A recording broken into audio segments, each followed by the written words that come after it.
네, 여러분 안녕하세요. 미국을 말하다 아메리카노의 전혜성. 양규철 인사드립니다. 네, 반갑습니다. 지금 뭐 아주 많은 분들이 관심을 갖고 있는 주식 시장 그리고 부동산 시장 네, 아주 변화가 많죠. 변화가 많고요. 제가 이제 양 대표님한테 질문하고 싶은 부분이 있는데, 많은 분들이 코비드 19 기간에 부동산 가격이 하락할 것이다 이렇게 말씀을 하셨는데, 부동산 전망을 어떻게 내다보시고 계시는지, 왜 계속해서 부동산이 하락하지 않는지 그런 거에 대해서 좀 짚고 넘어가 볼까요?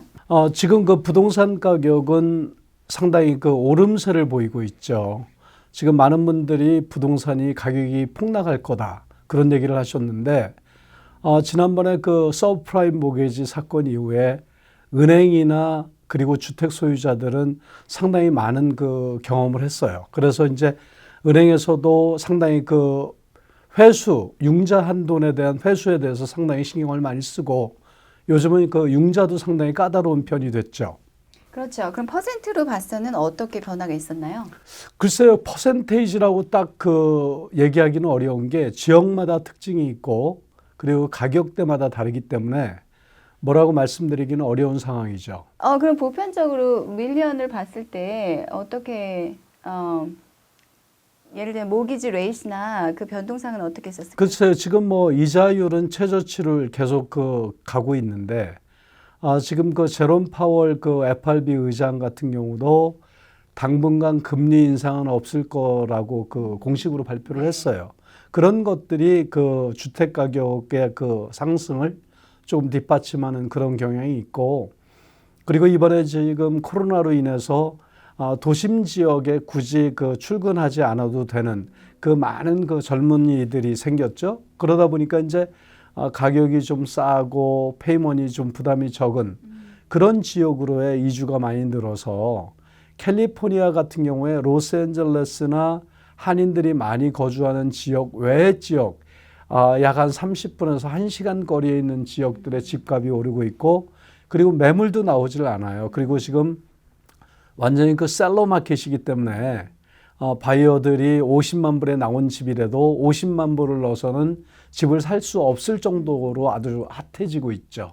네. 그럼 50만 불의 경우는 지금 어느 정도를 주고 사야 되나요? 그러니까 이제 뭐 많은 사람들이 오파를 써가지고 오면 결국 이제 가격을 많이 높게 써온 사람들한테 주게 돼 있으니까 뭐 55만 불도 팔리고 정도. 이런 아주 기현상이 나타나고 있어요. 그러면 한국에 계신 입장으로 봤을 때 지금 이 상황에서 한국 부동산에 투자를 하는 게 좋은지 미국 부동산에 투자를 하는 게 좋은지. 글쎄요, 뭐 투자 개념이라고 그러면 어디가 좋다 뭐 말씀은 못 드리죠. 한국 같은 경우는 뭐 업앤다운이 워낙 심하고 나라의 정책이 부동산 정책이 하도 바뀌니까 그런 것들에 대해서 뭐 흐름을 잘 타야 되고, 마치 숨바꼭질 하듯이 고개 하듯이 그런 현상이 있는데, 미국은 상대적으로 상당히 안정된 시장 흐름을 보이고 있어요.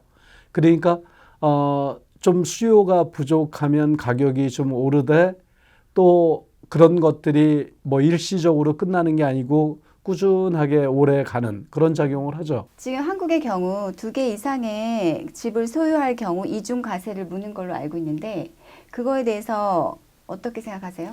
그거야 이제 뭐 나라의 정책이니까, 아마도 이런 기회에 소유하고 있던 집 한 채를, 그러니까 자기가 거주하는 집 외에 그런 투자 목적의 주택을 팔아서 다른 곳에 투자할 곳을 찾는 경우가 많이 있을 거라고 봐요. 근데 지금 미국에 투자하고 싶어도 셀러 마켓이기 때문에 거의 매물이 없다고 말씀하시잖아요. 글쎄, 그거는 이제 제가 생각할 때는 코비드 상황이 어느 정도 좀 종식이 되고, 그리고 많은 사람들이 제자리로 돌아가면 상당히 많은 변화가 있을 거라고 봐요. 코로나가 끝나고 나면 그때야말로 문제가 생긴다 이렇게 말씀을 드리는데, 오늘도 제가 한 식품점 있는 근처에 한 비즈니스 오너를 만났었어요. 네. 그런데 그분이 14년 동안 한 자리에서 비즈니스를 했는데 이제는 거의 문 닫게 돼 있다라는 그런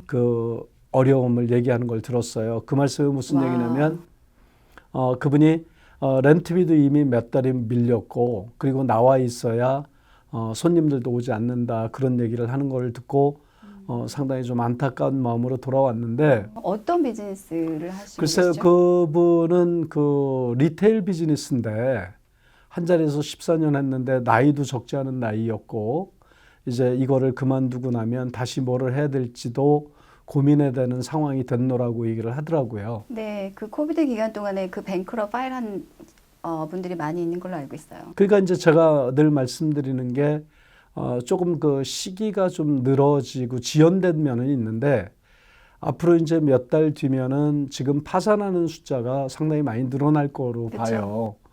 왜냐하면 이제 지금까지는 갖가지 그 SBA나 주정부 차원의 지원 같은 것들도 있었지만 그거를 받거나 받지 못하는 사람들이 어느 정도 이제 더 이상 희망이 없다라고 생각을 하면 아마도 그 파산 신청을 할 거라고 기대를 해요. 그러면 상당히 그 심각한 그 사회적인 문제가 발생이 되는데 결국은 이제 한 사람이 망하고 한 사람이 새로 시작을 하는 그런 개념이 아니고 네. 이제는 뭐 20, 30% 이상의 그 소매 업체들, 리테일러들 그리고 식당들 많이 파산할 거로 보고 있죠. 그 대신에 이제 온라인을 활용한 비즈니스가 많이 붐을 이루겠네요.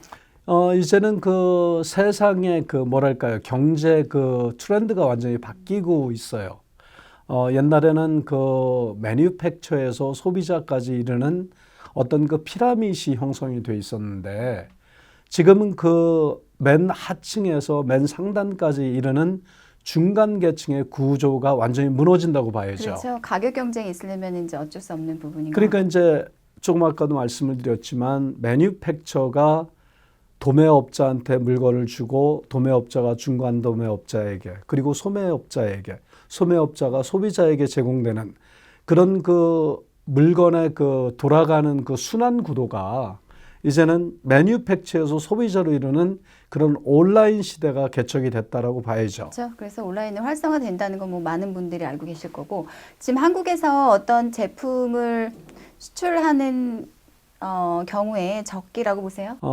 물건의 종류라든지 가격이라든지 예를 들어서 지금 그 원화가 절하되거나 절상되거나 환율에 대해서 상당히 임팩트가 크고요. 그렇죠. 그리고 물류 쪽도 그렇죠. 그다음에 이제 지금 보면 얼마 전에도 그 롱비치 항구에 많은 그 컨테이너 배가 입항하지를 못하고 물건을 내리지 못하고 거기서 그 헤매고 있는 그런 모습들이 방송된 적이 있는데 물건이 너무 많이 들어와도 선적 하역을 하는 그 종업원들 그런 사람들이 물건 하역 작업을 하질 못하니까 계속 그 지체되고 가격은 오르고 이게 다 이제 코로나 때문에 결국 인력들을 그렇죠. 계속 이렇게 줄이다 보니까 그걸 그렇죠. 핸들링할 수 있는 인력이 부족하다 보니까 시간이 더 많이 소요되네요. 그렇죠. 이제 하루에 그 소화할 수 있는 캐패시티가 예를 들어서 400개 컨테이너라고 하면 그 일을 하는 사람이 100명이었는데 지금은 코로나로 인해서 50명밖에 일을 못 한단 말이에요. 그러면 이제 결국은 400개 되는 컨테이너가 반으로 줄고 그것도 시간도 더 걸리고 그리고 바다에서 떠 있는 컨테이너 배들은 더 많아지는 거죠.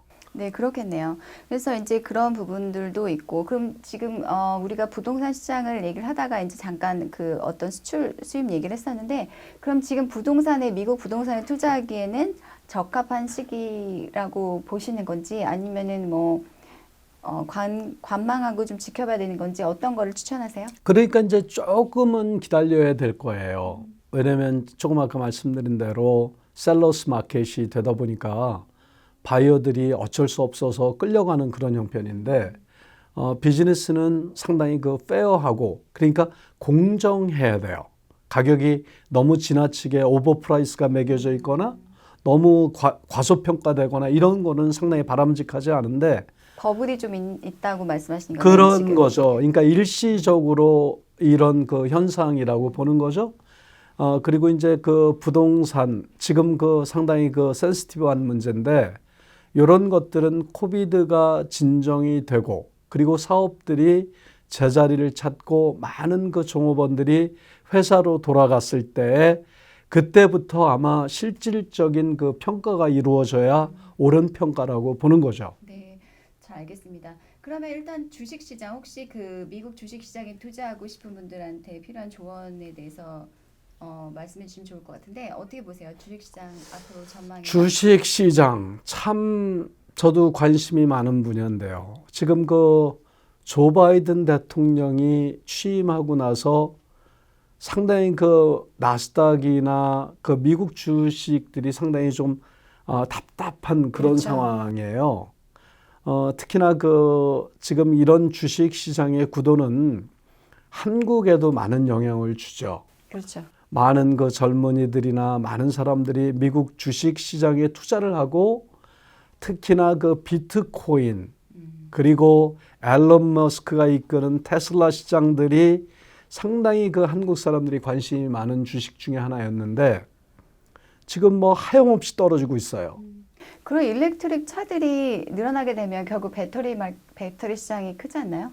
물론 뭐 배터리 시장은 큰데 지금 이제 그 참 답변 드리기가 어렵죠. 왜냐하면 지금 이제 앨런 머스크 같은 경우는 자기는 자동차 회사라고 하지 않고 소프트웨어 회사라고 그렇게 얘기를 하잖아요. 그리고 아주 기상천외한 그런 생각을 가지고 비즈니스를 하고 있어요. 그렇기 때문에 지금 딴 사람들은 자동차 회사를 전기 자동차를 만들고 싶으면 배터리를 잘 만드는 회사를 찾는데 앨런 머스크 같은 경우는 배터리를 지가 만들겠다라고 덤비는 사람이에요. 왜냐면 그게 핵심이니까 핵심 코어 기술을 그렇죠. 갖고 있어야죠. 지금 예. 일렉트릭과 그 오토메이션 마켓이 너무 커지고 있기 때문에 당연한 현상인 것 같아요. 그러니까 이제 이런 것들이 과연 이제 얼마만큼 지난 뒤에 지금 이제 그 아마도 오늘 느끼셨을지 모르겠는데 가솔린 가격이 많이 올랐잖아요.